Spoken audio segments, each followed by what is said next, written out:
Assalamualaikum warahmatullahi wabarakatuh. Balik lagi dengan pembelajaran fisika. Kemarin kita sudah belajar tentang besaran skala, besaran pokok, besaran turunan, dan besaran vektor. Hari ini kita lanjut tentang dimensi. Ya, bisa kalian lihat di tabel ini. Kemarin kan sudah saya tugaskan, sudah Bapak tugaskan kalian mencari ya besaran pokok dan besaran turunan. Oke, bisa kalian lihat di sini kita akan bahas tentang dimensi dan satuannya. Oke, besaran pokok itu ada panjang, massa, waktu, suhu, kuat arus, intensitas cahaya, jumlah zat, sudut datar, dan sudut ruang. Oke, untuk lambangnya ada Lm, L untuk panjang, M untuk massa, waktu untuk T, suhu untuk T besarnya. Oke, bisa kalian lihat. Sedangkan untuk dimensinya, untuk panjang, ingat kalau dimensi itu ada tanda kurung dua siku, ada L, M, T, theta, I, J, dan N, atau bisa dibaca meter satuannya ini ya. Oke, kemarin kita sudah tugaskan. Lanjut. Nah, ini besaran turunan. Bisa dilihat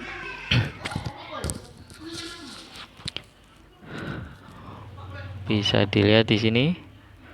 Kok di sini contohnya itu ada volume balok, lambangnya V kapital dengan rumusnya P LT panjang kali lebar kali tinggi, dengan satuannya itu meter persegi. Nah, kalau satuannya meter persegi, kita lihat di dimensinya meter itu mana masuknya. Nah, ini meter itu L besar atau L kapital. Di sini L. Karena diameter persegi maka dia pangkat 3. Oke, bisa dilihat ini. Begitu juga selanjutnya. Ini M, L satuan dari meter atau panjang itu M, dan waktu T min 1 itu mengikuti pangkatnya. Oke, kita lanjut tentang pengukuran. Mengukur adalah kegiatan membandingkan suatu besaran dengan satuannya.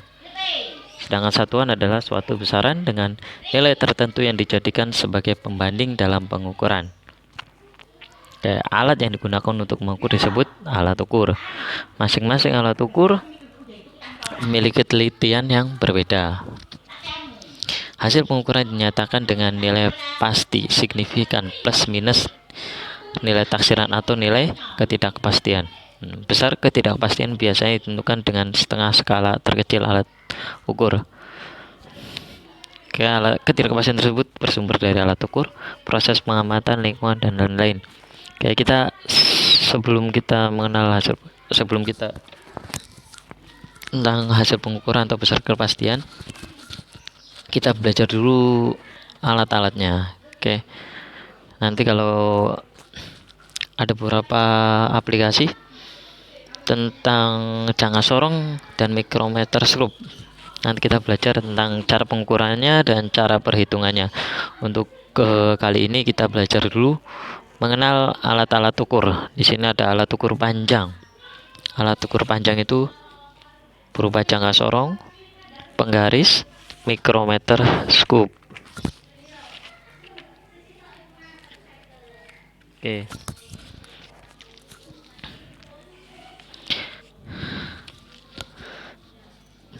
Pengukuran menggunakan penggaris dilakukan dengan cara meletakkan ujung benda yang akan diukur tepat dengan angka 0 sampai ujung akhir benda. Kemudian skala pada penggaris dibaca dengan memposisikan pandangan secara tegak lurus terhadap penggaris. Penggaris memiliki skala terkecil 1 mm atau 0,1 cm. Kalian bisa lihat keterangannya di buku kalian yang sudah kalian ambil kemarin. Kemudian jangka sorong bisa dilihat Jangka sorong yang ini, jangka sorong memiliki batas telitian 0,1 mm, artinya ketepatan pengukuran dengan alat ini sampai 0,1 mm terdekat. Jangka sorong memiliki dua macam skala, yaitu skala utama dalam satuan cm dan skala nonius dalam satuan mm.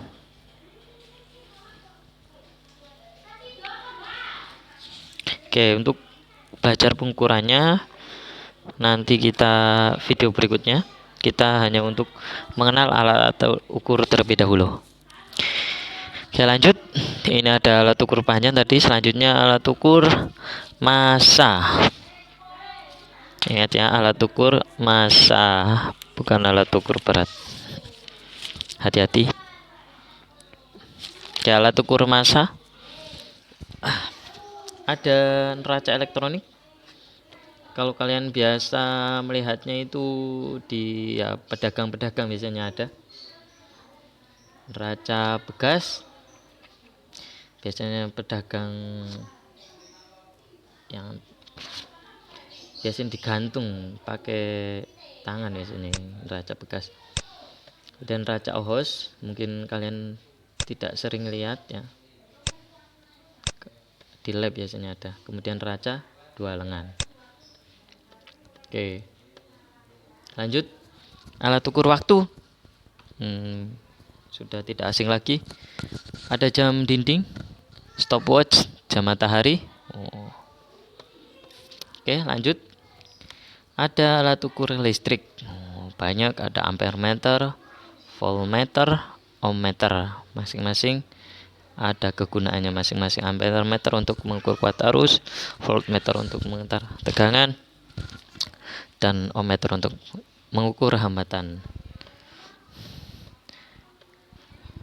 Oke, tadi seperti di awal tadi, bentar, dimana nanti kita belum proses penghitungan nanti untuk video selanjutnya.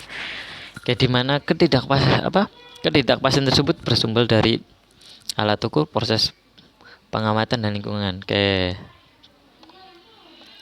biasanya kalau kita mengukur atau kita menimbang, biasanya itu ada alat yang memang bisa dibilang sudah error. Jadi kayak timbangannya itu tidak menunjuk pada angka 0. Misalkan ini tidak menunjuk angka 0 ini.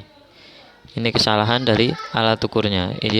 Jadi alat ukurnya itu perlu dikalibrasi untuk jarumnya itu tidak menunjuk angka 0. Oke, begitu juga dengan yang lainnya. Begitupun seperti ampere meter dan lainnya. Atau juga kesalahan bisa dari kitanya, atau nama kesalahan pengamatan.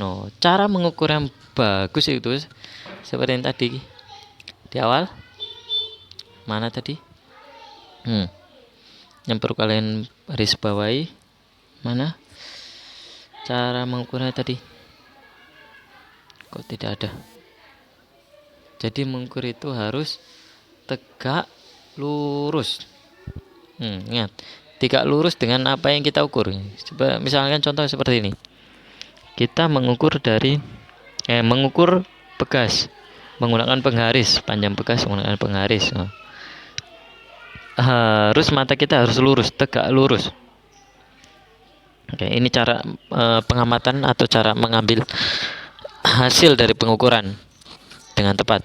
Mata harus lurus. Oke, kalau seperti ini bisa saja dia kurang dari 12 atau lebih dari 12. Oke ya. Jelas ya? Jangan sampai human error. Ada namanya kesalahan human error. Kenapa human error ini? Nah, ini ngukurnya dari mana? Nolnya di mana? Tidak diluruskan, ya. Jelas ya? Oke, itu untuk pengenalan alat ukur. Oke, balik lagi. Ada berapa tadi alat ukur yang kita ketahui? Alat ukur panjang ada jangka sorong, penggaris, mikrometer, skrup. Kemudian alat ukur massa ada neraca elektronik, neraca Ohoz, neraca dua lengan, neraca bekas. Timbangan bisa ada timbangan gantung, timbangan duduk ya. Kalian bisa masukkan situ. Kemudian ada alat ukur waktu, ada jam dinding, stopwatch, jam matahari, ada jam digital. Kemudian alat ukur listrik, ada ampermeter, voltmeter, ohmmeter.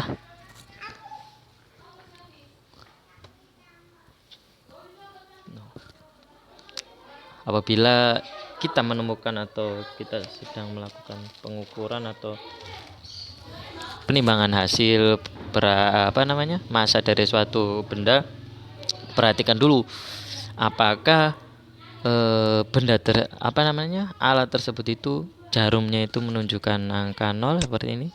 Ini kan tidak menunjukkan angka 0, jadi alatnya perlu dikalibrasi biar jarumnya itu berada di angka 0.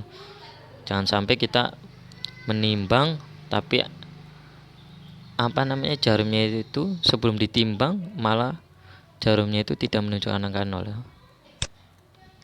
Kemudian ada kesalahan dalam alatnya. Kemudian kesalahan dalam pengamatannya atau kesalahan paralaks. Jadi cara yang tepat untuk pengamatan pengukuran dalam suatu benda, mata kita harus tegak lurus dengan benda yang kita ukur. Oke.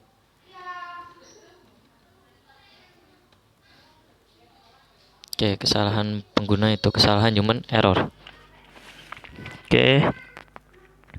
Sebentar.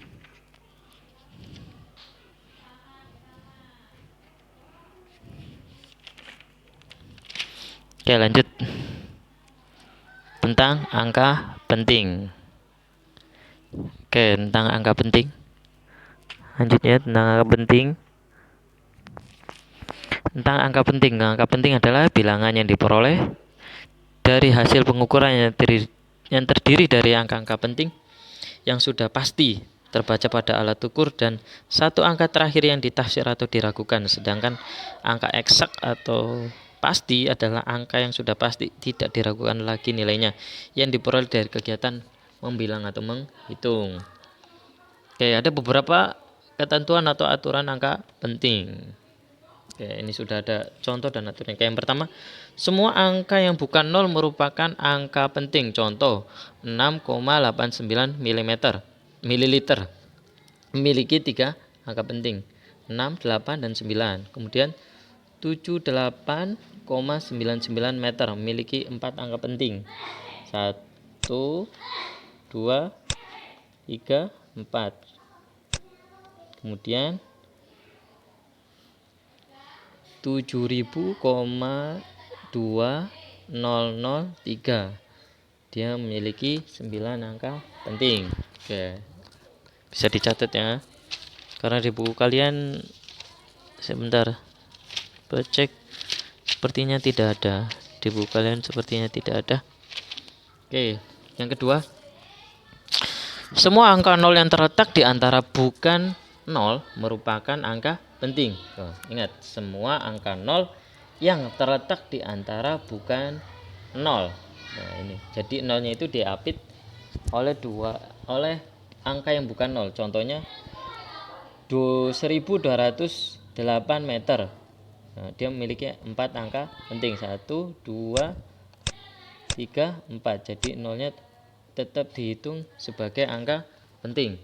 Kemudian contoh selanjutnya 2,0067 ada memiliki 5 angka penting. Oke, aturan selanjutnya nomor 3, semua angka 0 yang terletak di belakang angka bukan 0 yang terakhir tetapi terletak di depan tanda desimal adalah angka penting. Jadi angka 0 yang sebelum koma. Contohnya itu ini. 70.000. Dia memiliki 5 angka penting. Oke, aturan selanjutnya. Angka 0 yang terletak di belakang angka bukan 0 yang terakhir dan di belakang tanda desimal adalah angka penting. Nah, ini 23,50000.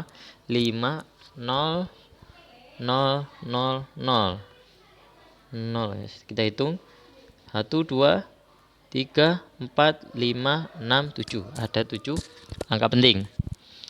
Selanjutnya aturan yang kelima, angka 0 yang terletak di belakang angka bukan 0 yang terakhir dan tidak dengan tanda desimal adalah angka tidak penting. Nah, contohnya ini. Jadi tidak ada tanda desimalnya. Seperti ini tadi. Ini ada tanda desimalnya di sini ya. Ada tanda desimal. Oke, dia memiliki 2 angka penting. Oke. Hati-hati di angka 0 ini, banyak sekali aturannya. Angka 0 yang terletak di depan angka bukan 0 yang pertama adalah angka tidak penting. Contohnya 0,0000352. Jadi angka yang terletak di depan angka bukan 0 yang pertama adalah angka tidak penting. Jadi ini angka tidak penting. Jadi dia mempunyai angka penting 3, 5, 2. Oke. Sekarang aturan pembulatan. Nanti contoh perhitungannya nanti di belakang. Oke. Contoh aturan pembulatan. Jika angka pertama setelah angka yang hendak dipertahankan adalah 4 atau lebih kecil, maka angka itu dan seluruh angka sebelah kanannya ditiadakan. Contoh 75,49, maka dibulatkan menjadi 75,4. Angka 4 yang tidak tebal ditiadakan. Oke. Contoh yang kedua 1,00839. Kita bisa bulatkan menjadi 1,008. Kedua angka yang tertebal ditiadakan. Oke, lanjut. Jika angka pertama setelah angka yang akan Anda pertahankan adalah 5 atau lebih besar, ya, angka yang terakhirnya itu 5 atau lebih besar, maka angka tersebut dan seluruh angka di bagian kanannya ditiadakan. Angka terakhir yang dipertahankan bertambah menjadi 1. Contohnya seperti apa? Di sini lupa mengasih contoh. Contohnya kita langsung ketik saja. Sebentar ya. Sini.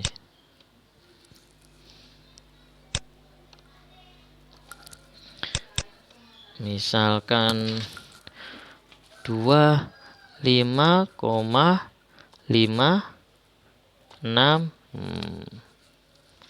dibulatkan,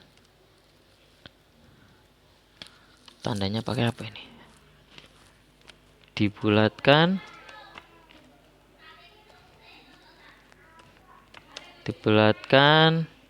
menjadi berapa? Kurang gede ya. Menjadi 25,6. Oke, 2-nya dihilangkan dan angka yang terakhir itu menjadi bertambah menjadi 1. Oke. Lanjut. Ya, sekarang kita mulai perhitungan.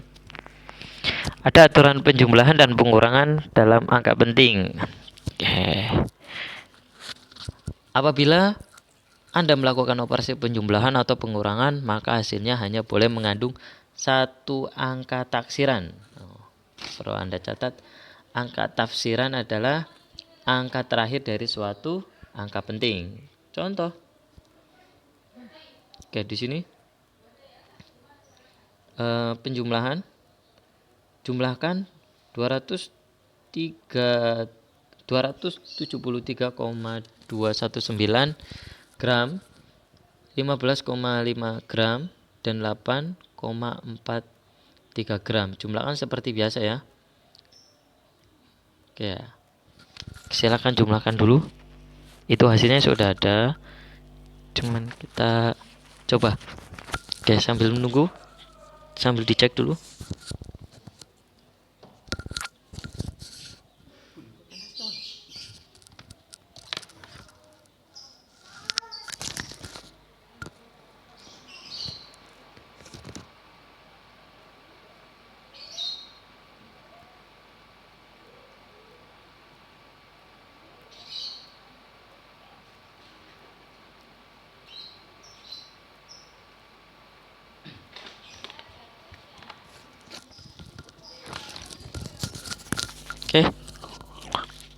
Apakah jawabannya sudah benar? 273,219 ditambah 15,5, kemudian 8,43. Oke.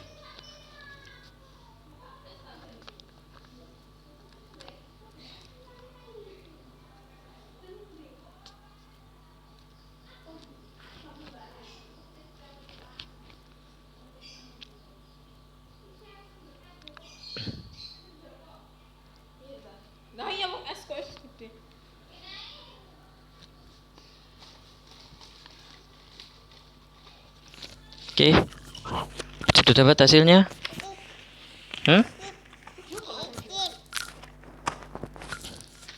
Oke, kita kerjakan seperti biasa penjumlahannya.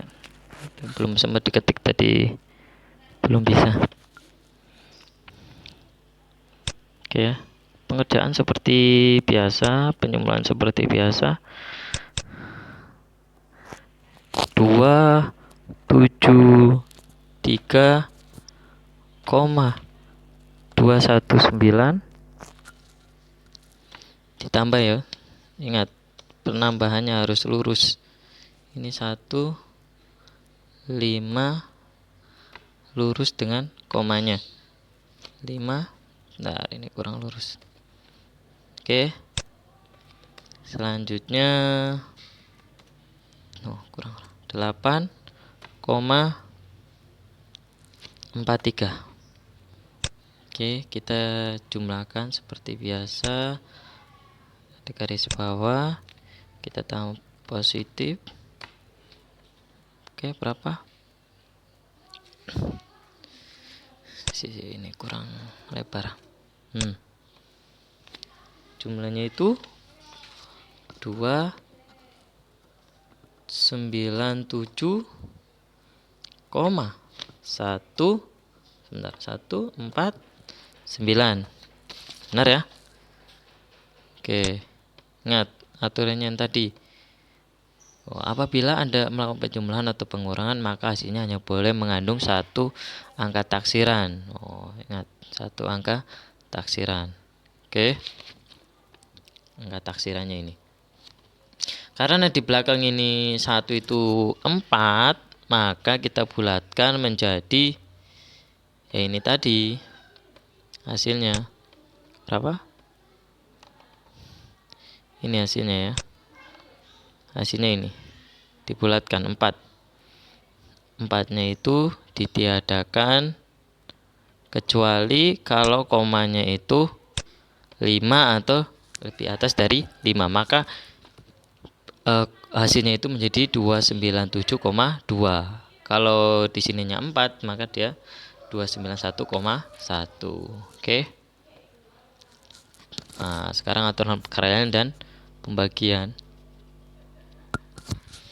Pada operasi perkalian atau pembagian, hasil yang diperoleh hanya boleh memiliki jumlah angka penting sebanyak bilangan angka penting yang paling sedikit.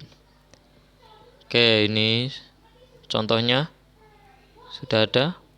Mau ini angka penting paling sedikitnya 2, maka ini dibulatkan. 1,3. Lihat ini 38. Ini kan lebih dari 5. Lebih dari 5, maka yang angka 3-nya ditambah 1, maka menjadi 1,4 cm kuadrat. Oke, cm kuadrat. Masih ingat kan ya perkalian cm kali cm, maka cm-nya berubah jadi cm kuadrat. Oke, lanjut. Masih tentang aturan perkalian dan pembagian. Hasil perkalian atau pembagian antara bilangan penting dengan bilangan eksak atau pasti hanya boleh memiliki angka penting sebanyak jumlah angka penting pada bilangan tersebut. Jadi tidak boleh lebih. Contoh ini. Ini kan angka, kalau ini kan contohnya 25 kali 8,95. Nih, jumlah angka pentingnya kalau dari hasil perkalian itu kan di sini 1, 2, 3, 4, Ada 5 angka penting, sedangkan peraturannya itu atau aturannya itu hanya boleh memiliki angka penting sebanyak jumlah angka penting pada bilangan penting. Ada berapa yang paling banyak di sini? Ada 3 angka penting. Oke, maka kita harus bulatkan. Oke. Bulatannya kan 223,75. Lihat koma di belakang komanya itu angka 7 lebih besar dari 5. Maka angka di depannya itu ditambahkan 1 dan komanya ditiadakan. Oke. Dibulatkan menjadi 224 atau 224 cm. Cm kuadrat ya, ini kuadrat, ini salah. Lupa belum diganti. Cm kuadrat. Aduh, salah ngetik. Sebentar. Kuadratnya mana kuadratnya ini? Kuadratnya kok susah.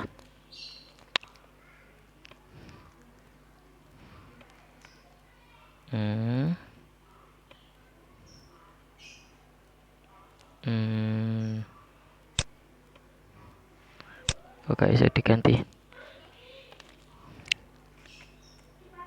Sentimeter. Aduh, salah. Nekannya kurang kencang. Ya, kuadrat. Sebentar.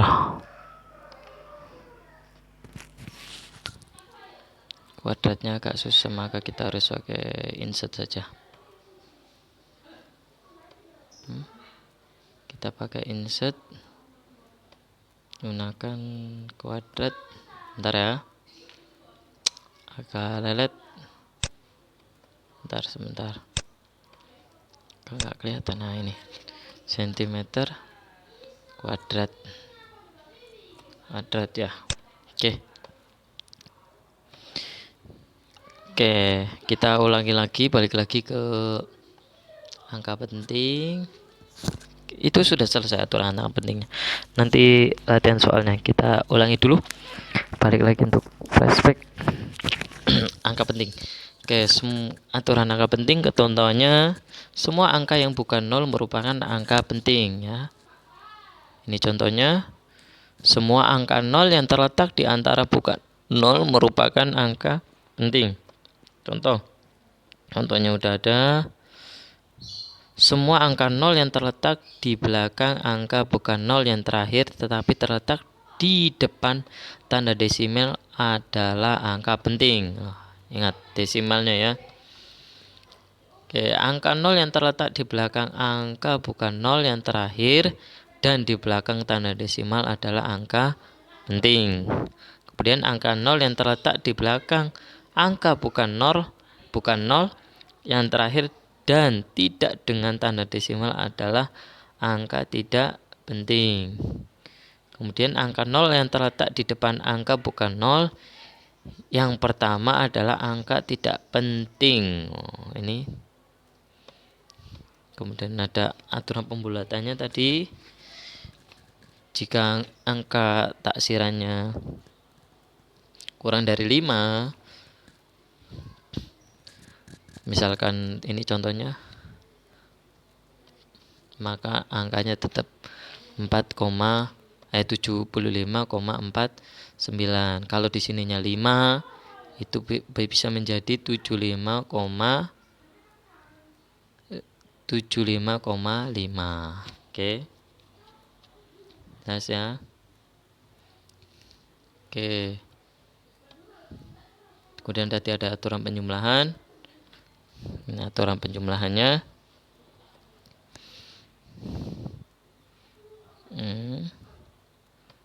Aturan perkalian. Contohnya juga sudah cukup jelas. Aturan perkalian pertama tadi, hasil yang peroleh hanya memiliki jumlah angka penting paling sedikit.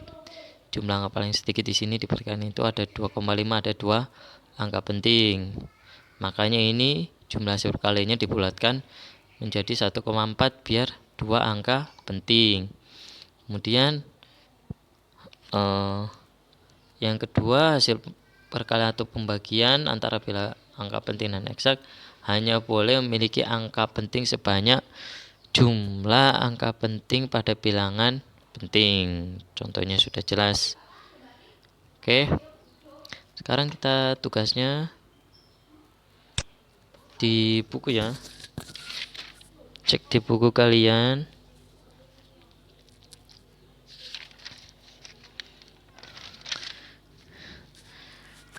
Cek buku LKS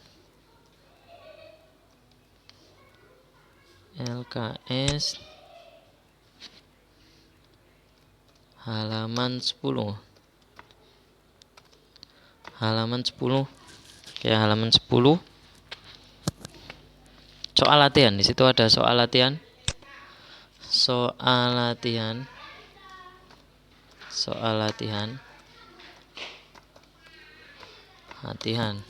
latihan itu 1 sampai 5. Oke ya.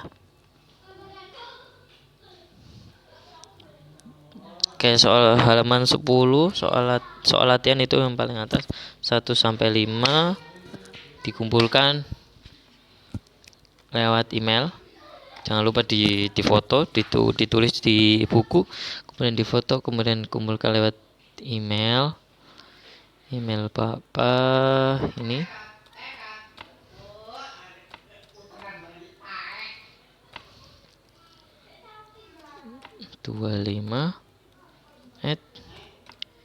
@gmail.com. Oke, itu. Kalau ada pertanyaan bisa chat Bapak melalui WA atau WA-nya itu ada di grup ya. Di grup kelas, kalian bisa cek di situ. Oke. Mungkin cukup sekian penjelasan hari ini. Insya Allah kalau tidak ada kendala, besok kita akan membahas atau kita mencoba mengukur mengalami aplikasi dengan jangka sorong dan mikrometer skrup. Oke. Semoga pembelajaran hari ini dapat bermanfaat untuk kita semua. Kurang lebihnya Bapak mohon maaf. Assalamualaikum warahmatullahi wabarakatuh. Terima kasih.